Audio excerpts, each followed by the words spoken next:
প্রেম করে বেরিয়ে যাওয়ার ক্ষেত্রে আরেকটি কথা বলি, যেটি অত্যন্ত গুরুত্বপূর্ণ। তা হচ্ছে যে একটি মেয়ে যখন বেরিয়ে চলে গেল, কি করবে? সে বিয়ে করবে। কোথায় বিয়ে করে? কোর্টে গিয়ে, কোর্ট ম্যারেজ।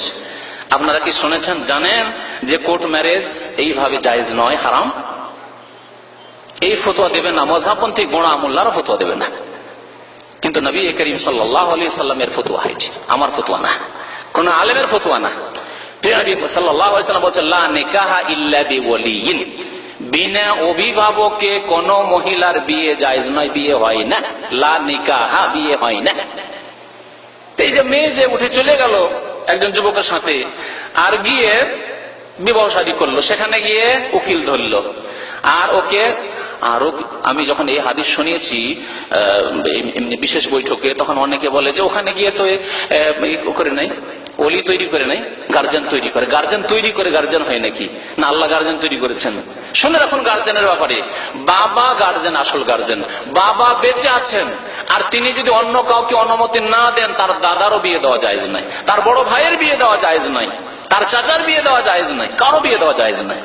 মায়ের তো জায়েজ না, মহিলার তো অভিভাবকত্ব বেলায়তি নেই, মহিলা কোনোদিন অভিভাবক ওলি হতে পারে না। আমাদের দেশে অনেক সময় এখানে আছে স্বামী আর ওর স্ত্রী মেয়ের বিয়ে দিয়ে বসে আছে, এর সাথে পরামর্শ করেন। আমার কাছে এরকম ঘটনা এসেছে, জায়েজই নয়। লা নিকাহা ইল্লা বিওয়ালিয়িন। তাহলে আপনি থাকতে আপনার মেয়ের বিয়ে যদি আপনার ভাই দেয়, আপনার বাবা পর্যন্ত দেয়, বাবাকে কত সম্মান করি আমরা, পরিবারের দাদাকে কত সম্মান করা হয়, দাদাও যদি বিয়ে দেয়, বিয়ে হবে না। কারণ কাছের ওলি আছে, মওজুদ আছে। হ্যাঁ, বাবা নেই, তখন দাদা নাতনির বিয়ে দেবে। জি, লা নিকাহা ইল্লা বিওয়ালি। আর একটি হাদিস শুনেন, আরো স্পষ্ট এর চাইতে। আইয়ুমা ইমরাতিন নাকাহাত নাফসাহা বিগাইরি ইজনি ওয়ালিহা ফানিকাহুহা বাতিলুন বাতিলুন বাতিলুন। নবী করিম সাল্লাল্লাহু আলাইহি ওয়াসাল্লাম বলছেন, যে কোনো মহিলা, আইয়ুমা ইমরা, যে কোনো মহিলা।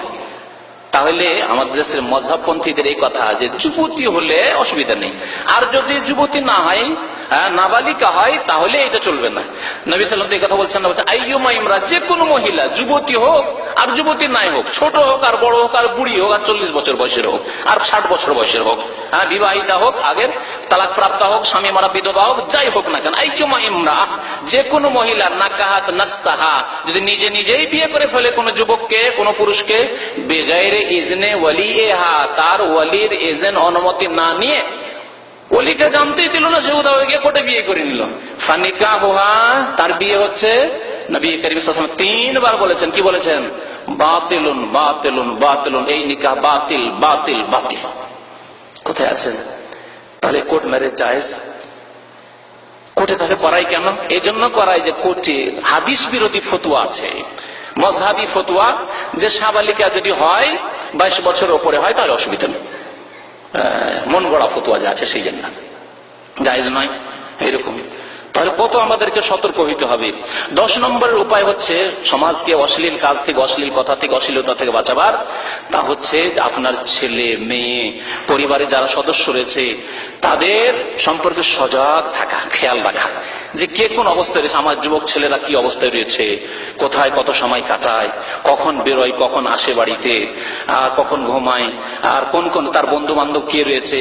মেয়েরা, ওই মেয়েদের ক্ষেত্রে দেখতে হবে যে কোন বান্ধবীর বাড়ি যায়, আবার যে বান্ধবীর বাড়ি যায়, যে বান্ধবী তার কাছে আসে, সে চরিত্রবান না চরিত্রবতী না চরিত্রহীনা, এসব খেয়াল রাখতে হবে। হয়তো আপনার মেয়ে পরেশগার, কিন্তু চরিত্রহীনা এক যুবতীর সাথে তার বন্ধুত্ব, যার ফলে বিভ্রান্ত হয়ে যেতে পারে।